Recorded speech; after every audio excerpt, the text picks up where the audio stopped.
90 মিনিটের খেলা শেষ। রেফারিও বাঁশি বাজিয়ে তার দায়িত্ব শেষ করলেন। নরওয়েজিয়ানদের মাঝে ততক্ষণে খুশির বন্যা বইছে। তখন একটি ছেলে একা বসে কাঁদছেন।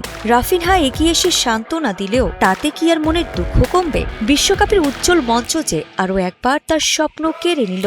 ইনজুরি জয় করে মাঠে ফিরলেও ভাগ্যের নির্মমতার কাছে শেষ পর্যন্ত হার মানতে হল এই মুকুটবিহীন রাজাকে।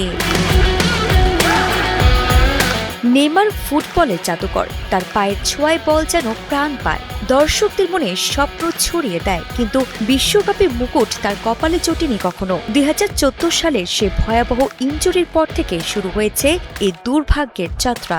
এবারও ইনজুরির বিরুদ্ধে লড়াই করে ফিরেছিলেন অদম্য সাহসে, কিন্তু নিয়তির নিষ্ঠুর খেলায় থেমে গেলেন তিনি।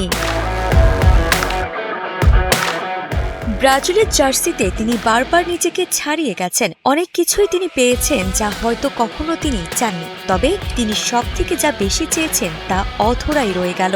ইনজুরির বিরুদ্ধে তার মতো লড়াই হয়তো কেউ করেনি।